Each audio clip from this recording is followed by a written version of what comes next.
5th Golden Dove Awards.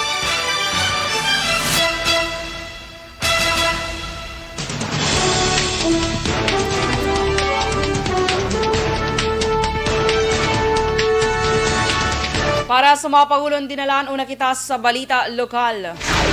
Moratorium para sa mga LSI sa Bacolod, aprobado na sa RIATF. DepEd Bacolod, naghihimo na sa contingency plan sa tion nga panugutan ang face-to-face classes sa 2021. Balita National, COVID-19 response, number 1 priority sa 2021 national budget, suno kay Senator Angara. Kapin 14,000 ka mga kasos ang pagpangabuso sa kababainhan kag kabataan record sa tunga sa COVID-19 pandemic. Balita International, clinical trials sa COVID-19 vaccine nga himo sa China ginsuspender sa Peru. Sa sports balita, PSC kumpiyansa nga makadala sa gold medals ang Pilipinas sa Olympics.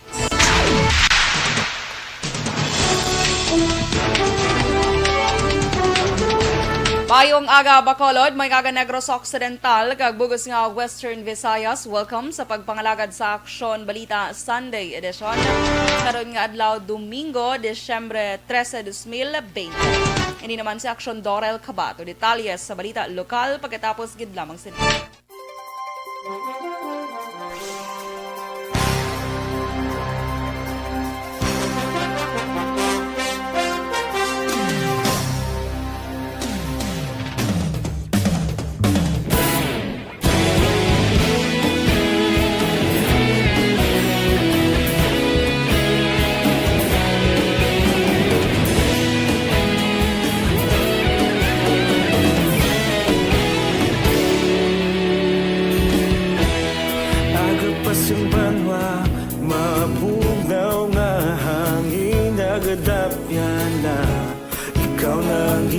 Pamatian namon ginasandigan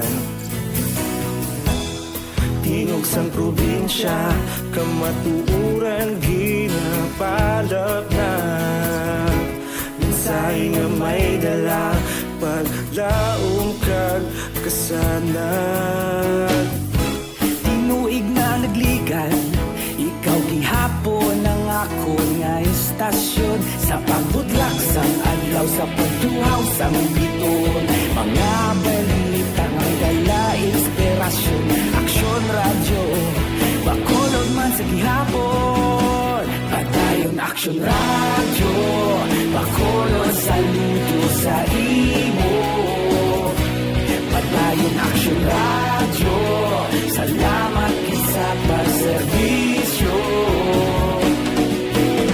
patas kag balanse matuod na mensahe wala sang hinagang pilihan padayon Aksyon radyo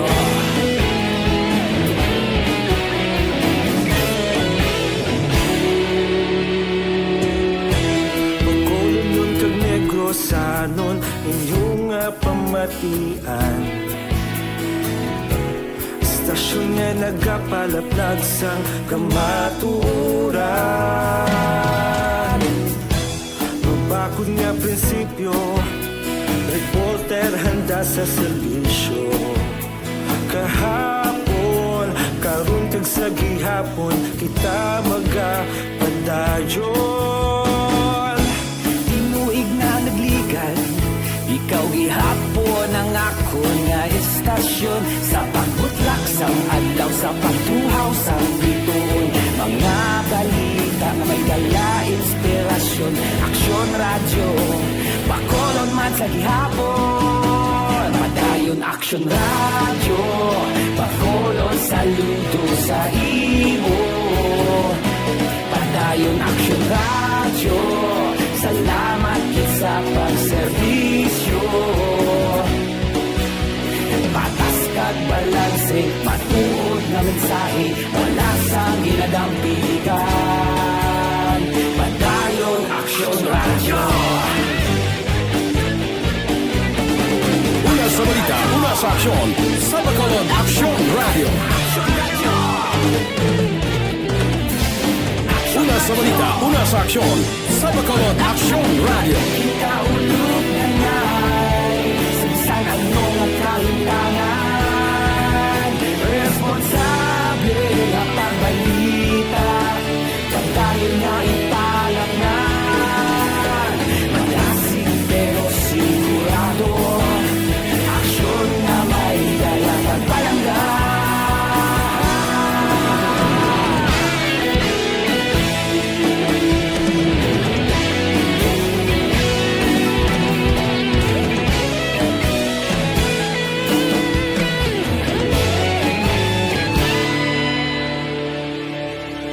Padayon Aksyon Radyo Bacolod saludo sa imo Padayon Aksyon Radyo Salamat gid sa pagserbisyo Padayon Aksyon Radyo Bacolod saludo sa imo Padayon Aksyon Radyo Salamat gid sa pagserbisyo Patas kag balanse, matuod ng mensahe, wala sang ginadampigan. Padayon Aksyon Radyo.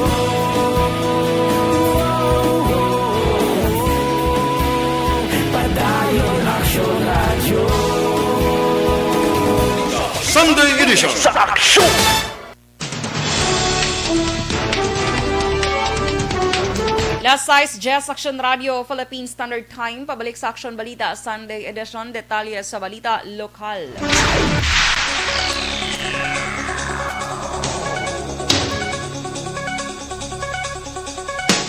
Aprobado na sang Regional Interagency Task Force kon RIATF ang request nga moratorium sang lokal nga panguluhan sang syudad sang Bacolod para sa mga locally stranded individual o kon LSI. Sino kay Councilor Cindy Rojas, ang chairman sang Committee on Returning Residents, ila na nga nabato ng kopya sang desisyon na ginpagwa sang RIATF na nagapabor sa among nga lihok. Dugang pa ni Rojas base sa Resolution number 95 sang RIATF ang suspension sa pagbiyahe sa mga LSI padulong sa Bacolod ang mag-aumpisa sa palabuton ni December 21 tugtog Enero 3 masunod nga bulan. Pero pa kay Rojas iya palaabuton nga December o kon iya palaabuton ang posibilidad nga pagdinaguso sa mga LSI nga luyag magpauli sa syudad antes pa man ang gintalana nga moratorium gani plano sini nga makiangot sa mga airline companies para sa pagpatigayon sa special trip. Sa nabaluan nga moratorium sa LSI nga inisyatibo sang syudad ang nagatuyo nga matagan man sang bakasyon o kon pahuway ang mga medical frontliners nga nagserbisyo sa Bacolod noon sa sulod na sang siyam kabulan. Moratorium sa LSI, December 21 to January 3 ang ara sa mga quarantine facilities study well-deserved break. Kaya syempre, alin sang May nga duty, wala pag-itsyado nakapahuway. Kabahin sang pahayag ni Councilor Cindy Rojas.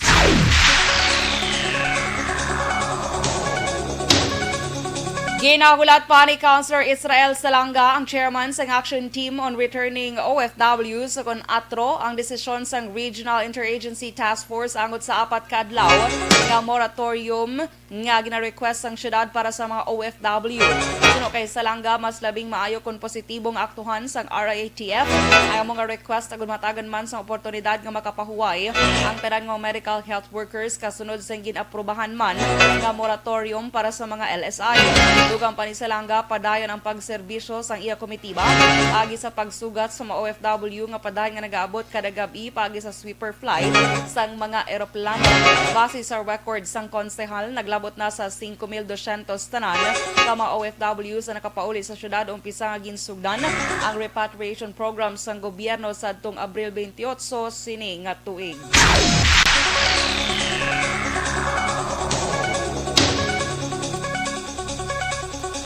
Sa iban nga balita lokal, wala pa sang patod nga petsa sa posible pagbalik sang face-to-face classes sa Pilipinas. Suno kay Ian Arnold Arnaiz, spokesperson sa Department of Education sa Negros Occidental, ang departamento sa karon ang yara pa sa consensus kagakuha sang datos sa nagkalain-lain nga sektor kay presentar kay Presidente Rodrigo Duterte. Suno kay Arnaiz, ang limited face-to-face classes kung tani ang nalakip sa original nga plano sang blended learning pero wala ini madayon matapos ang anunsyo sang Presidente presidente na wala sang sini nga setup kung wala sang bakuna. Sa karon suno kay nais nagahulat man sila sang direktiba kag padayon lang sa karon ang ilang nga pagplano para kay nais mas duyag sa mga manunudlo ang face-to-face classes bangod sa sini nga pamaagi mahibaluan kung may natun-an ang mga estudyante.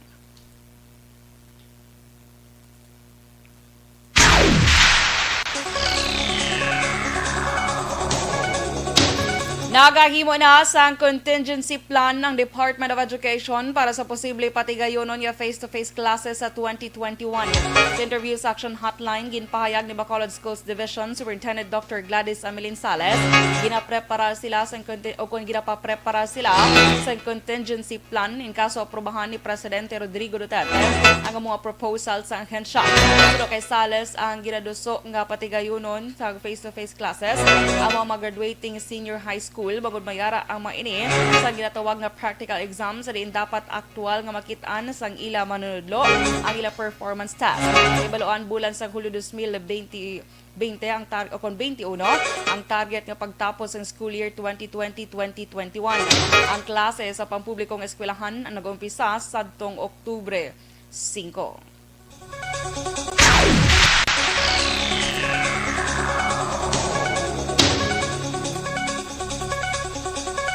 Ginpahayag ni Dr. Jessie Glenn na lansabi ang spokesperson sa DOH-6 nga mangin agresibo ang ila kampanya angot sa vaccination program sa gobyerno nasyonal. Sa interview sa Aksyon Firing Line, ginpahayag na lansabi nga karon kinahanglan pa nga hulton ang mapagtuon sa mabakuna para matagan ini sang go signal sa DOH kag Food and Drug Administration o FDA. Pero kay lansabi mangin agresibo ang ila kampanya para mapainsinde sa publiko ang benepisyo kag ang kaepektibo sa bakuna pagi sa pag-usal sa advertisement sa radyo, TV, print media kag social media. Sa karon magluwas sa COVID-19 advocacy ang DOH ang nagatutok man sa iwas paputo campaign para sa holiday season.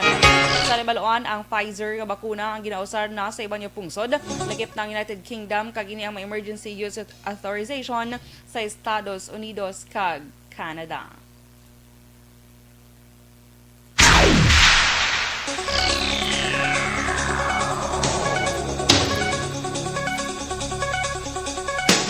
Sa iban nga balita lokal, 50 na ka mga vendors ang nagsumiter sang ila aplikasyon na gud makapangayo sang permit sa tuyo nga pagbaligya sang palupok sa syudad sang Bacolod.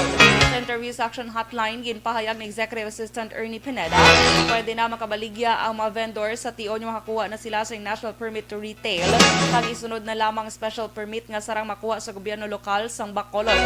Ang firecracker zone sa Bacolod ang sa gihapon ipahamtang sa likod sang Pope John Paul II Tower. Una na nga nagpabutsyag si Mayor Evelio Bigliradia na nagapabor ini sa pagbaligya sang palupok. Kwinta na ka mga vendors nga nag-apply na para sa pagbaligya sa retail sa firecrackers and pyrotechnics. Pagkalapat kang Region 6 no, nga Civil Security Unit, RCSU 6, pwede na makagawad sila sa national permit nila to retail. Kabahin sang pahayag ni Executive Assistant Ernie Pineda. Kag sa katapusan nga balita lokal, patay sa ka-food delivery rider matapos ng aksidente nga nagluntad sa Dalan Araneta, Barangay Tangob, Syudad sang Bacolod, kahapon sang hapon Sabado.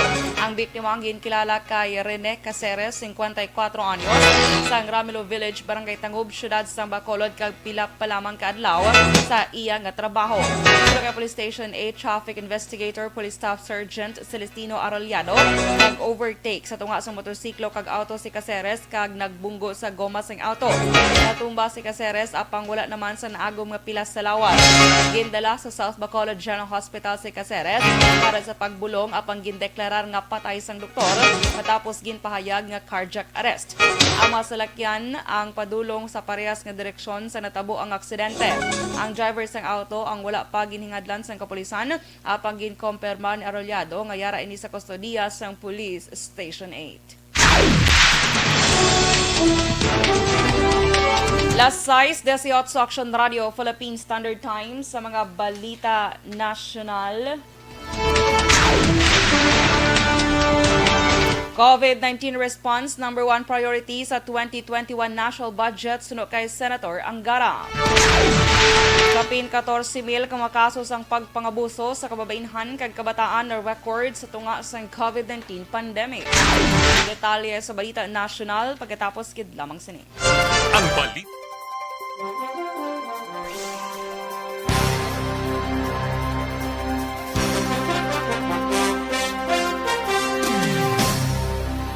Alright! Good morning, liwat, mga ka-aksyon. Happy Sunday, everyone. Sa tanan nga nagaupod sa akong subong nga aga. Good morning, gid, kay Rillian RJ. Mayong aga sa imo. Kay RR Muntua Rihinyo. Good morning, palangga ko, Inday Dorel. Ay, nako, stress ko sa pamato kagabi. Ngagin bato ka mo! Ano natabo? Ay naano man, ano ni mga tao, pamato ni sila yaman. Tinabalaan nyo kung sino pamato sa inyo?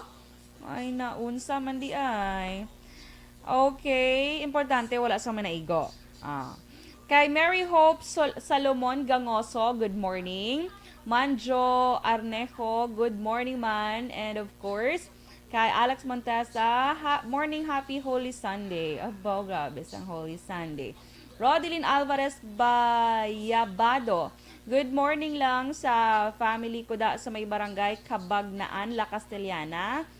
Mama ko, Rosamy Alvarez, kag Papa Eddie Alvarez Sr., kag uto niya nga si Regine Alvarez, kag Eddie Alvarez Jr., kag sa amigo niya nga si Vicente Manlangit Bayabado Jr.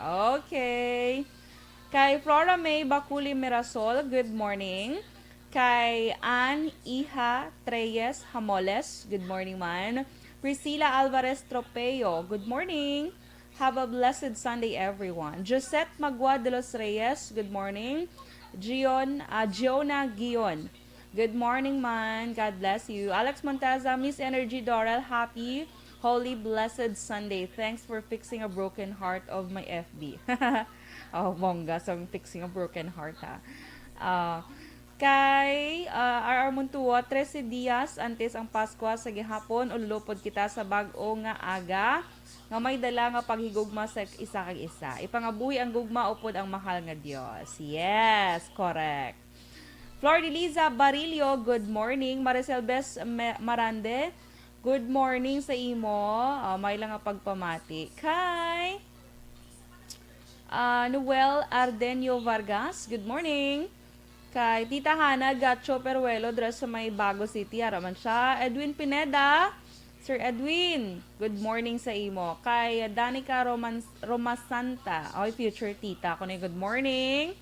Kay Rex Itoriaga, happy Sunday to all. Kay Dennis Richard Tiboroma, beautiful. Aba, piho na dance. Si mama ang hair. Alan Demoos, good morning man. Good morning mga kay Energy Funds Club Vice President Rajan Tan Villalon. Kay Michael June P. Season, good morning Ma'am Dorel. Have a blessed Sunday to you and to all Energy Funds Club monitor. Good always. Greet ko lang happy birthday sa nephew ko si BJ Season from Chatu Ilis, Paranaque. Thank you and keep safe. Yes, you're welcome, sir. Keep safe, man. And happy birthday kay BJ Season. Kay Madel La Chica Ausan, good morning. Amal ni Sir Alex, 12 days before Christmas. Yes, correct. 12 days before Christmas and 19 days before New Year. Kay Good Worst. Good morning, Aksyon Dorel. Mamangkot ko kung may biyahe Iloilo Bacolod sa December 26. Mayara man, sir. Wala man sila naghambal nga masuspend sila sang biyahe. Padayon lang yapon ang biyahe. RR Muntua, agin PM mo sa ako ng Sabat. Sige, karon ko lang basahon. Kaya hindi po kabasa. Kay Ed Antejos, good morning from Canada. Ay, sige. Good morning sa Canada. Jing Verbael, good morning. Christine Menyes Villalobos, good morning. Aksyon Dorel, have a blessed Sunday, everyone. Morning man sa Energy Fans Club. Yes.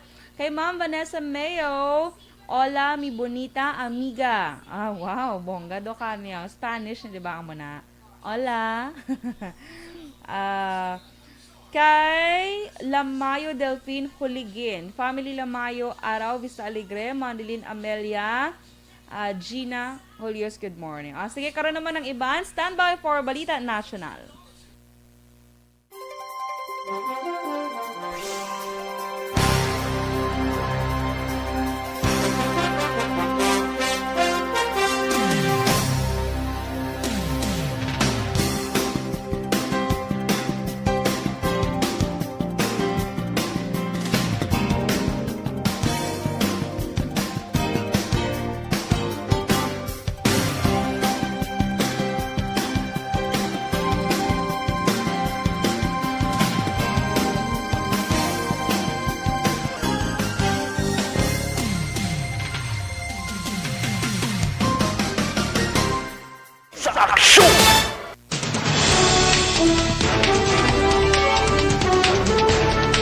Last size 24 Aksyon Radio Philippines Standard Time. Pabalik sa Aksyon Balita Sunday edition. Detalye sa Balita National.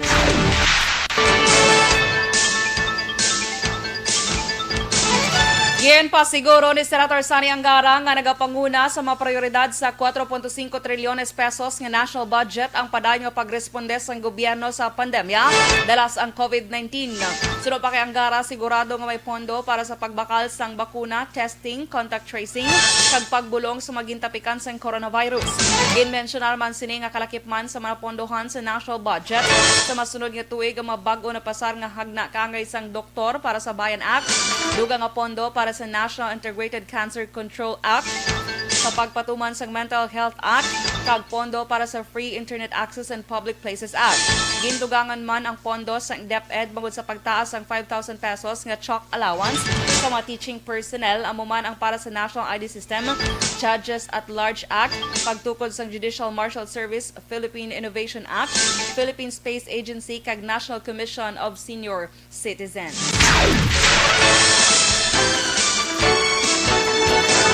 Malapit sa 14,000 ang kaso sang pagpangabuso batok sa mga kababainhan kag kabataan ang na-record sa tunga sang COVID-19 pandemic.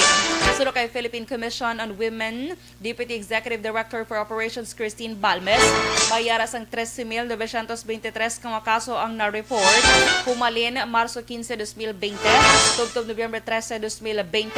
Sa mga kadamuon, 9,176 ang violence against women, kag 4,747 ang violence against children. Ang Region 7 o Central Visayas ang may pinakamataas na kadamuon sa kaso. Sunod kay Balmes, ang kadamuon sa kaso sa Vauci subong nga tuig ang manubo mangudman sa pandemic.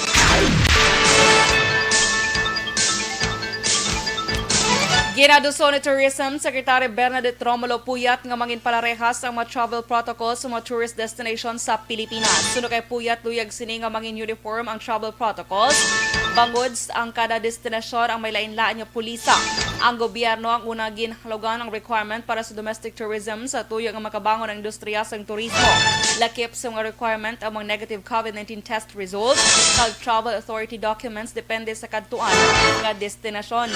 Nagpanumdum si Puyat sa mga turista nga magpakig-angot sa mga LGUs o kung i-check ang phone app sang DOT para sa requirements ng kada tourist destination.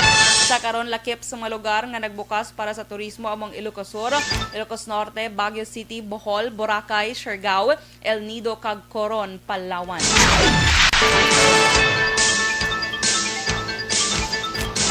Nagpaandam ang Octa Research sa nagasaka nga COVID-19 cases sa National Capital Region o NCR. Miyembro sa Octa Research Team nagasaka ang kadamuon sa COVID-19 cases sa NCR sa unang bahin sa Disyembre.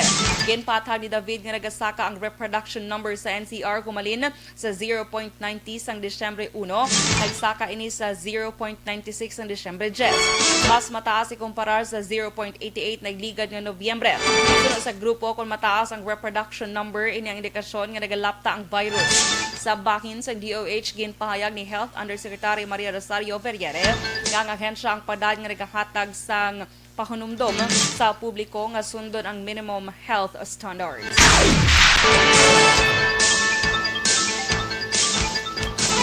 Kag sa katapusan nga Balita National ginkalipay sang ENET Philippines ang pagkapasar sang House Bill number 80 o 8080 sa boto nga 197-00. Tuyo sang hagna nga mapaayo ang mga programa para sa mga estudyante nga may diferensya sa lawas sa tanan nga school district. Sa Senado, ginaduso man ni Senator Sherwin Gatchalian bilang nagapamunot sa Committee on Basic Education ang counterpart bill. Naging aktibo ang ENET Philippines, isa ka national network o education network sa 130 ka organisasyon sa pagduso sa advokasya para mas mapaayo ang pagtuon sa may mga diferensya sa lawas o PWD. Ginpahayag sang grupo nga madugay na nga nag-eksperyensya sang pagpatumbaya ang mga learners with disabilities. Amo nga nanawagan sila nga maging priority bill kag gilayon mapasar ang Instituting Service for Learners with Disability in support of inclusive education and establishing inclusive learning resource centers in all districts.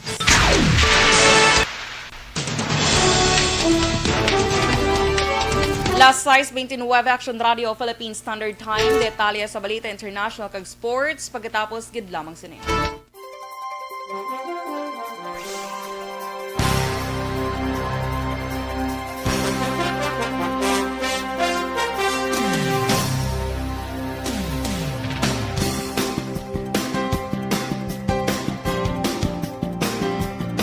Sige apon sa aton kay di na ko tawagi naman.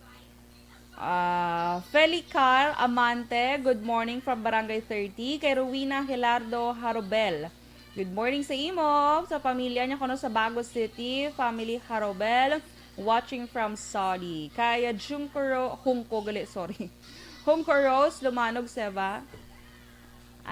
Isa na lang. Ay, okay. Sige galit. Okay, good morning. Veronica Balada si Chose, good morning. Robert Roma, good morning. Kag family Mendenceles. Sige, karon naman ang iban. Detalye sa Balita International kag Sports. Bantayan.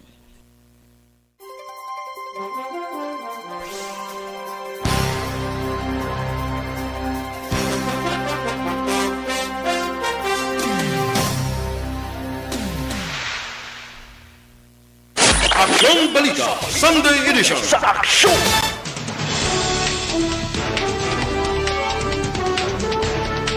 Last 6:30 Action Radio Philippine Standard Time, Public Action Balita Sunday Edition, detalye sa Balita International.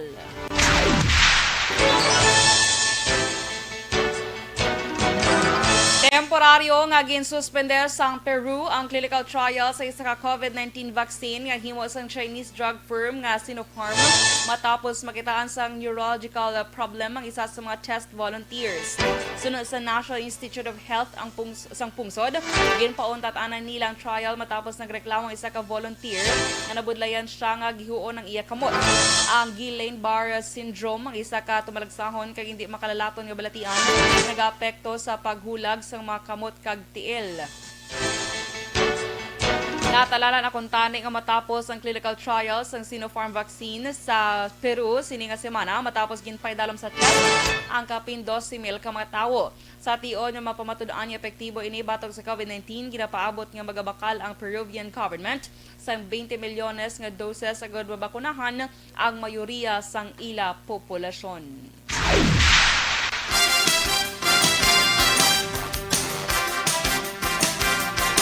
Kag sa aturman nga sports balita, nagapati ang Philippine Sports Commission na kan PSC nga hindi magnubo sa duha ka gold medals ang makuha sang pungsod sa 2021 Tokyo Olympics. Pero kay PSC Chairman William Ramirez, hindi malayo nga makuha na sang pungsod ang ginahandom nga una nga gold medal. Pila sa mga atleta nga may potensyal nga makuha sang bulawan, amo sang Heidelin Diaz sa weightlifting kag Carlo Yulo sa gymnastics.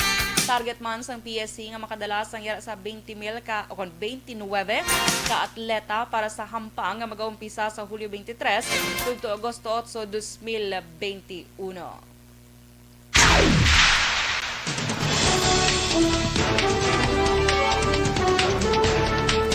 Last 6:32 Action Radio Philippine Standard Time kag inyo nabatian ang bugos nga detalye sa Action Balita Sunday Edition karong adlaw Domingo, December 13, 2020. Sa liwat, good morning kay Kelly Jelly, happy Sunday. Kag sa tanan ko nga Salvadorians kag kay Mr. Beboy Villasor sang CMO Sectoral. Good morning man kay Robert Roma, Martin Aliling, Rodrigo Caniedo, kay nang John Ganaganag, Helen Ledesma, ginagreet ka ni Robert Roma. Jocelyn Liboon Dispoho, good morning. Madamo gid nga salamat mga ka-aksyon. Keep safe and God bless us all. Ini naman sa Aksyon Dorel Cabatu. Una sa balita na sa Aksyon, sa Bacolod Aksyon Radio. Aksyon Radio!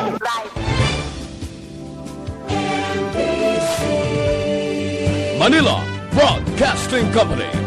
Sa balita, komentaryo, isyu,